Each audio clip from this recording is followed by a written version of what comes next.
So I'm a member of Toastmasters International, which is a nonprofit group dedicated to helping people enhance and refine and improve their public speaking and presentation skills. Now I'm currently in the middle of my Competent Communicator track, so I did my project number 7 and I just wanted to stream it and record it and put it out there for posterity. Project number 7 is known as the focus area is researcher topic.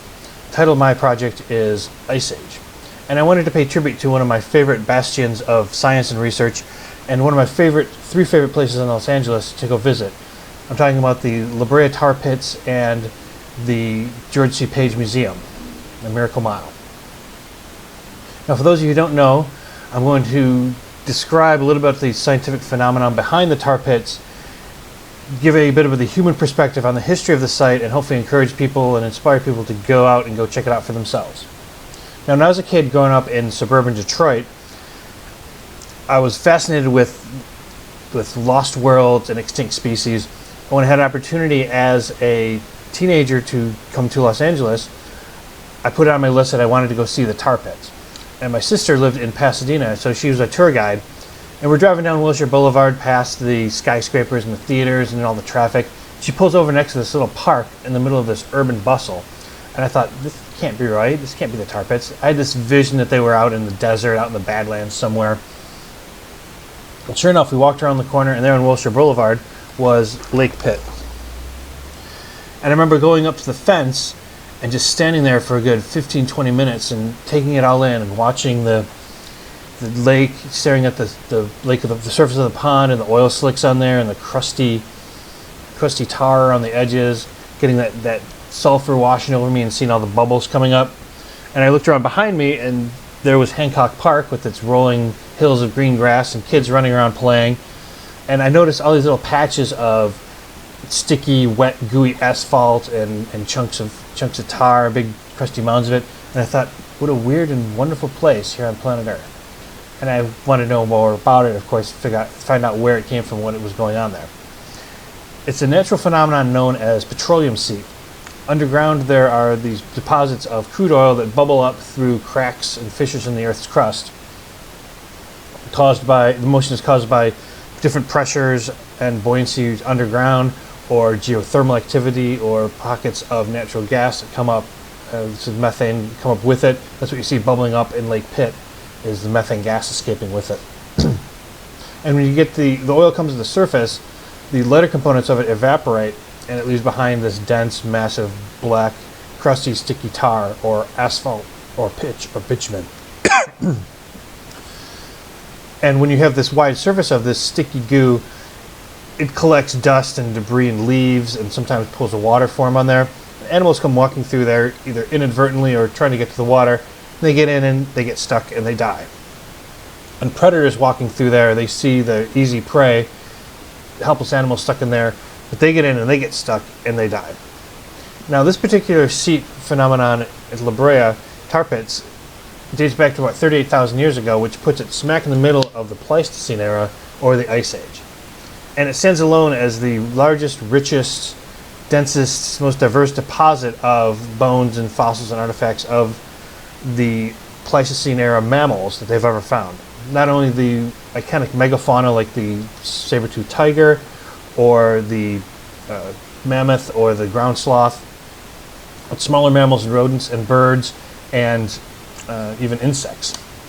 So to give you a sense of how rich this deposit is, the block on the bottom is a chunk of asphalt that they've lifted out of the ground, and the lucite block above it gives you an indication of just how much they might be able to find and how many fossils and bones they might be able to find in that one block.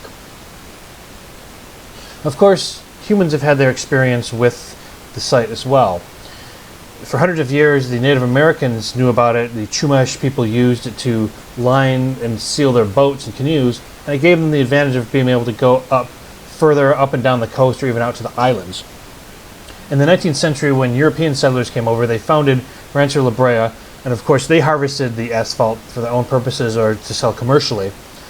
And they found bones amongst what they had dug up, but they brushed it off as being livestock that had wandered off, or wildlife that just wandered through there and got stuck.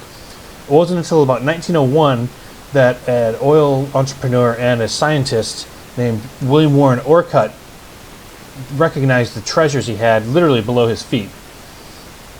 So he enlisted the help of the Natural History Museum of Los Angeles County and the University of California, a paleontology professor named John C. Merriam, and they got to work digging, researching, and learning about the deposit they had in front of them.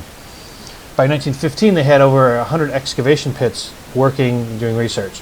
In 1924, the landowner, George Allen Hancock, donated the 23 acres to the County of Los Angeles with the stipulation that the research and the excavation continue in perpetuity.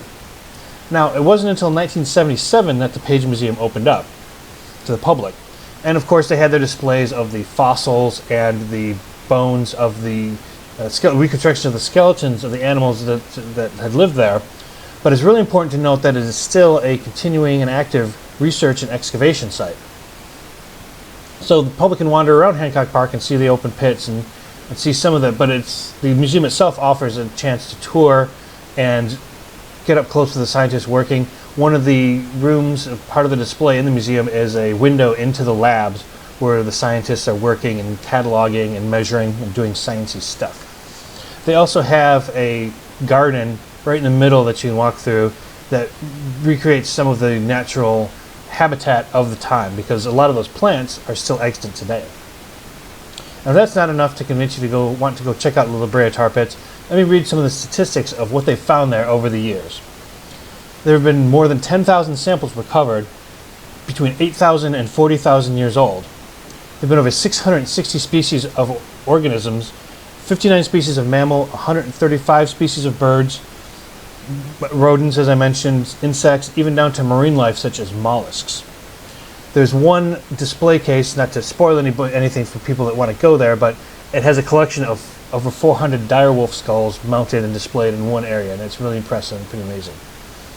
There has been one human skeleton found there, a woman aged about 20 to 25 who lived about 9,000 years ago, and they've determined that she was likely ritually interned there because of the artifacts they found next to her, and she had the bones and remains of a domestic dog, probably her pet, with her in the burial site.